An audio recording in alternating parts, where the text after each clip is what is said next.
My name is Addie Stunker. My name is Nikki Pittman, and this is my story. We're married to best friends. Jason and I are involved in a young adults small group that Kyler and Nikki are part of too. Getting to talk about Jesus and talk about the sermons with people around our same age and going through similar things in life is just really uplifting. We've been going to that pretty regularly and having some really awesome discussions, I feel like, and it's been nice to just have like-minded people that have different perspectives on how we're reading the scriptures that we've been reading. So.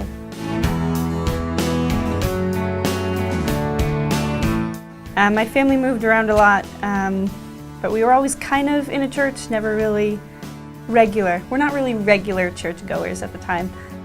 But my oldest sister, Lisa, she was always kind of just this light in my life, and she wasn't a big, you need to go to church, you need to be a good Christian. She would just love on you, and she would just be so encouraging and so sweet.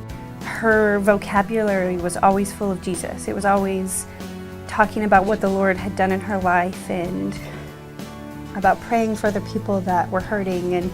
But she was never pushy. She was just there and loving on me. And when I got to be 16, 17-ish, I was just going through a really rough time, and I didn't have really good friends in Illinois, and she saw that, and so she was like, Addie, I just want you to come see me. It turned into her really showing me how much different life could be with people that loved you.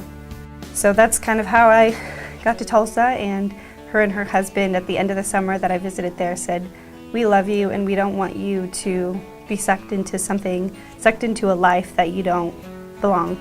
So we want you to be here. And they invited me into their home. So my mom moved with me so that I could be somewhere that was a good influence and with loving Christian people. Their youth group was awesome and really welcomed me and just made me feel like this is what normal friendships are, and they're not mean or hateful. And they don't make me mean or hateful, they just encourage me and lift me up. So I don't think without my sister I would really be who I am today at all. I didn't grow up in a church-going home either. I lost my dad when I was 4, and I lost my grandma shortly after that when I was 6.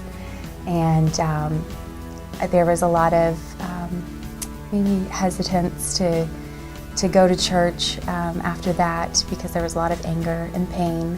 We went to church maybe once every few months, and I remember going one time and hearing about Jesus when I was in 4th grade and just thinking how awesome he sounded and that childlike love for Christ, and I thought, this is someone I want in my life. And so I accepted Christ at that time.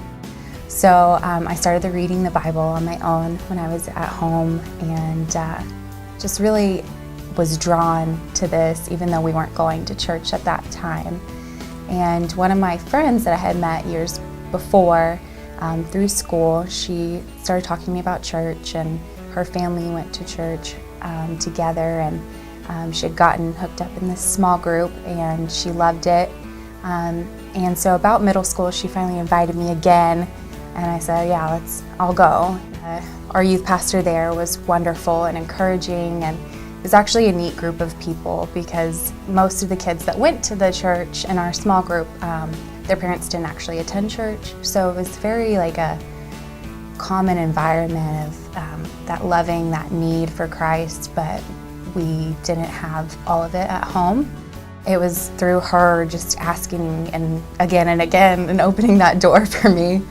And then later on when I was in high school, I really fought with my relationship with Christ. I remember she invited me to church camp, and I remember sitting there one day when we were worshiping and just lifting my hands and praising him, and that feeling of peace and him just loving on me, and just that feeling like you don't have to run from me. I'm here, and I've never been that far away. And through her invitations, I found that personal relationship with him. Her invitation just changed everything for me.